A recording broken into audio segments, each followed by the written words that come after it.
Hello students, good morning. हम लोग SN1 क्रिया एकाणुक नाभिक स्नेही या एकाणुक नाभिक रागी प्रतिस्थापन अभिक्रिया, नाभिक रागी कहना और नाभिक स्नेही कहना एक ही बात है ना। एकाणुक नाभिक स्नेही प्रतिस्थापन अभिक्रिया पढ़ रहे थे, तो उसमें जो बचा हुआ जो भी पोर्शन है वो आज आप पढ़ोगे। तो SN1 क्रिया में सबसे पहले जो मैंने एग्जाम्पल लिया था उसमें वेग निर्धारक पद की बात की थी। तो सबसे पहले आज मैं उसी को समझाना चाहूँगा कि प्रथम पद ही वेग निर्धारक पद क्यों है। ठीक है, ये प्रथम पद जो था फर्स्ट स्टेप है ना बच्चों, इसको क्या लिखा था आपने? विस्मांस विदलन। ठीक है, क्या लिखा था इसे? विस्मांस विदलन। और इससे आपने बनाया क्या था? क्या बनाया था? कार्बोकेटाइन C3H7, यहां पर क्या CH3 और इधर क्या C2H5। ठीक है, ये प्लस और साथ में Cl माइनस। अब देखिए, इसको मैंने कहा था वेग निर्धारक पद।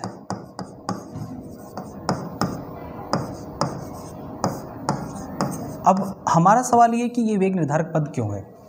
देखिए कि जब भी कोई क्रिया दो या दो से अधिक पदों में होती है तो उन पदों में सबसे मंद पद कौन सा है, सबसे मंद पद कौन सा है, उस पर ही अभिक्रिया का वेग निर्भर करता है। मंद पद पर ही अभिक्रिया का वेग निर्भर करता है। तो देखिए यहाँ पे बंध टूट रहा है, विस्मांस विदलन से ये बंध टूटेगा ऐसे, है ना। तो इस बंध का टूटना ये थोड़ा मुश्किल है और मुश्किल काम धीमी गति से होता है, तो ये धीमी गति से होगा। और इसके बाद में आपको याद होगा कि कार्बोकेटाइन पर किसका आक्रमण होता है? नाभिक स्नेही का। तो वो तो माइनस और ये प्लस, तो माइनस और प्लस का मिलना ये तो बहुत ही फास्ट है ना। तो अगला पद जो सेकंड स्टेप है ना वो तो फास्ट है, और जो पद तीव्र पद होता है उस पद पर क्रिया निर्भर नहीं करती। क्रिया जो निर्भर करती है वो मंद पद पर करती है। अब मैं एक एग्जांपल से आपको ये चीज़ समझाना चाहूँगा। मान लीजिए मैंने दो विद्यार्थी, उनको बोला जैसे यहाँ से कुछ सामान है ना, जैसे स्टूल है, बेंच है, कुछ भी है ना, वो यहाँ पे लाना है और यहाँ से फिर यहाँ पे लाना है। तो मैं आपसे कहूँ कि यहाँ का सामान यहाँ तक लाएगा उस विद्यार्थी का नाम है राम, और यहाँ से यहाँ ले जाएगा उसका नाम है श्याम। तो क्रिया में दो स्टेप हैं, A to B and B to C। ठीक है, फर्स्ट स्टेप ये है ना, ओके, और सेकंड स्टेप ये है। मैं क्या समझा रहा हूँ कि मंद पद पर ही क्रिया क्यों निर्भर करती है ना, तीव्र पद पर क्यों नहीं करती। ध्यान से देखिए इसको। अब मैं कहूँ कि ये मंद पद है, ये मंद पद है। मंद पद का मतलब राम है ना, वो बड़े आराम से यहाँ से सामान उठाता है और धीरे धीरे धीरे धीरे धीरे धीरे धीरे धीरे धीरे धीरे अपने 20 स्थान तक पहुँचता है ना, बहुत धीमी गति से। और श्याम है वो तो फास्ट है, इसके पास ये यहाँ से आगे ले जाने का काम श्याम का है। श्याम तो बहुत फास्ट करता है ना, ये तो तुरंत यहाँ से यहाँ जो है ये तुरंत पहुँचा देता है। कैसे पहुँचा? फास्ट। इसका मतलब B से C तक पहुंचना तो ये मान लो तुरंत ही हो गया, जैसे B बना तुरंत C बन गया। लेकिन A से B तक आने में समय लगेगा। अब आप बताओ कि जैसे ये अगला मतलब जो अभिकारक है वो B तक आए, तो उसमें मतलब यहाँ पे जैसे मैं कह रहा था कुछ मेज रखी हैं, तो उनको राम B तक पहुँचाता है, B श्याम है ना B से C तक पहुँचाता है। तो यहाँ एक मेज यहाँ तक लाने में 1 मिनट का समय लगा, ठीक है, और यहाँ से यहाँ जाने में 1 सेकंड भी नहीं लगा, मान लो, बहुत फास्ट। तो अब यहाँ से जैसे 10 मेज हैं, तो 10 मेज को यहाँ से यहाँ तक पहुँचाने में 10 मिनट लग गए, लेकिन श्याम तो तुरंत पहुँचा रहा है। तो श्याम फास्ट स्टेप है, तो अभिक्रिया होना मतलब A to C तक उनको पहुँचाना ये राम पे डिपेंड करता है कि राम अगर थोड़ी सी भी अपनी स्पीड बढ़ा लेना, थोड़ी सी भी स्पीड बढ़ा लेना, तो थोड़ा काम जल्दी हो सकता है। बेचारा ये कितनी भी जल्दी कर ले, लेकिन सारे स्टूल टेबल यहाँ से यहाँ तक आने में जो समय लग रहा है वो राम की वजह से लग रहा है, क्योंकि ये बहुत मंद गति से चल रहा है, बहुत धीमा चल रहा है। फास्ट है, उस पर नहीं निर्भर कर रही क्रिया। तो यही चीज़ हम अभिकारक जो यहाँ मंद पद वाला है इस पर हम लगाते हैं कि मान लीजिए ये धीमी गति से बनेंगे, ये धीमी गति से बनेंगे, ये धीमी गति से बनेंगे, तो फिर आगे वाली क्रिया कितनी भी फास्ट क्यों ना हो, आगे वाली क्रिया कितनी भी, अगले वाले स्टेप कितना भी फास्ट क्यों ना हो, तो जब तक ये ही नहीं बनेगा तो लास्ट प्रोडक्ट तो नहीं बन सकता ना। तो इनके बनने के बाद में लास्ट प्रोडक्ट बन सकता है। इसलिए मंद पद पर ही अभिक्रिया का वेग निर्भर करता है। इसलिए मेरे बच्चों देखो,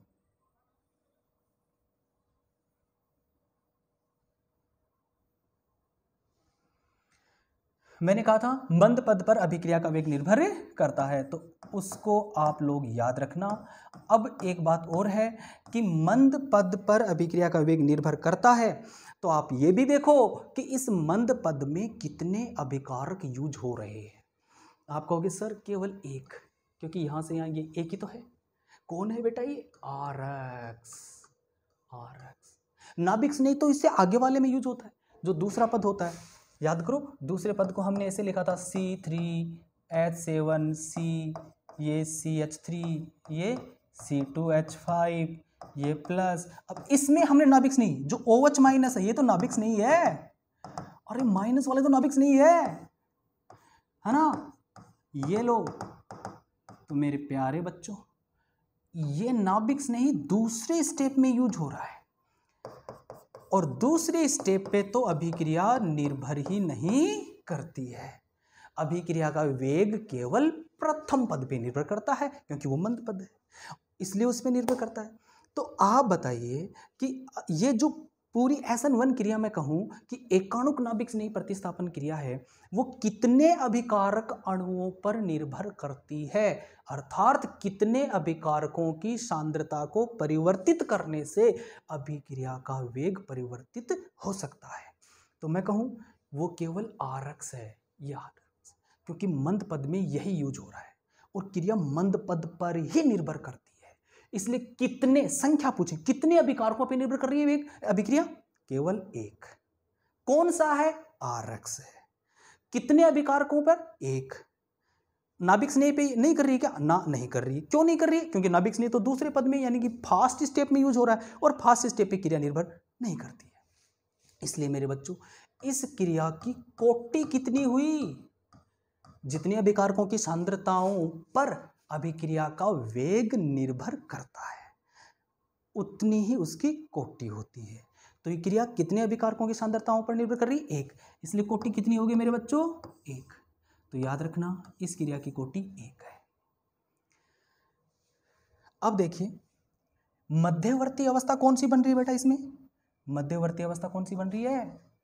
कार्बोनियम आयन। याद करो, यहां मध्यवर्ती अवस्था कौन सी बन रही है? कार्बोनियम आयन बन रहे हैं। ओके। SN2 में मध्यवर्ती अवस्था कौन सी बन रही थी? संक्रमण अवस्था। यहां मध्यवर्ती अवस्था के रूप में क्या बन रहा है? Carbonium ion. कितने पदों में पूर्ण हो रही थी SN2? एक में। SN1 दो पदों में। ठीक है। SN2 कौन से माध्यम में? अध्रुवीय माध्यम में। SN1 कौन से माध्यम में पूर्ण हो रही है? ध्रुवीय माध्यम में। अच्छा, ये ध्रुवीय माध्यम में क्यों होती है? क्योंकि बेटा इसमें हमें कैसा विदलन करना है? विषमांश। और विषमांश विदलन आसानी से कौन से माध्यम में हो सकता है? ध्रुवीय माध्यम। इसलिए आसानी से क्रिया हो इसके लिए माध्यम कैसा ले? ध्रुवीय। ठीक है। तो ये ध्रुवीय माध्यम में संपन्न होती है। ठीक है।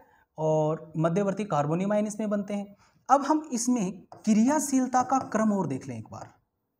ठीक है। किसका क्रम? क्रियाशीलता का क्रम। रिएक्टिविटी का ऑर्डर क्या है?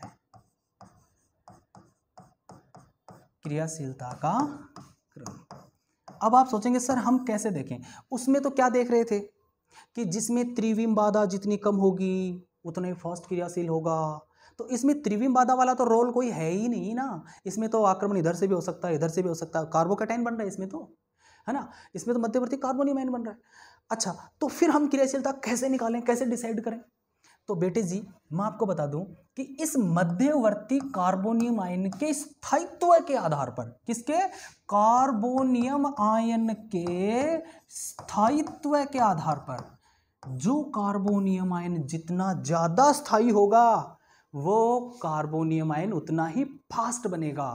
अब याद करो, प्रेरण प्रभाव, अनुनाद प्रभाव, है ना, हाइपर कॉन्जुगेशन, जो आप लोगों ने पढ़े हैं उनके आधार पर हम कार्बोनियम आयनों के स्थायित्व को जानते हैं, और नहीं तो मैं बताऊंगा, ठीक है, अगली क्लास में। फिलहाल आप इतना तो बता ही सकते हो कि जैसे कार्बोनियम आयन का स्थायित्व का क्रम अगर आप देखें डायरेक्ट तो 3 डिग्री, 2 डिग्री, 1 डिग्री, और सबसे कम होता है मेथिल कार्बोकैटायन, ठीक है।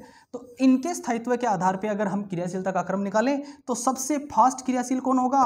3 डिग्री RX, उसके बाद में 2 डिग्री RX, उसके बाद में 1 डिग्री RX, और सबसे कम कौन सा होगा? CH3X। ये SN1 क्रिया की क्रियाशीलता का क्रम हो जाएगा। क्यों? क्योंकि जो 3 डिग्री RX होगा वो 3 डिग्री कार्बोनियम आयन बनाएगा, तो 3 डिग्री कार्बोनियम ज़्यादा स्थायी है, तो ज़्यादा स्थायित्व वाला जल्दी बनेगा, जल्दी बनेगा मतलब ये फास्ट क्रिया करेगा। 2 डिग्री कार्बोनियम आयन है वो 2 डिग्री कार्बोकैटायन देगा, और 2 डिग्री कार्बोकैटायन है वो 3 डिग्री से क्या है? कम स्थायी है। इसका मतलब ये 2 डिग्री RX है वो 3 डिग्री RX से कम क्रियाशील होगा SN1 क्रिया में, है ना। सेम कहानी 1 डिग्री वाले की हो जाएगी, ठीक है। तो इस पर आधारित जो सवाल बनते हैं वो हम अगली क्लास में करेंगे। ओके बेटा, थैंक यू।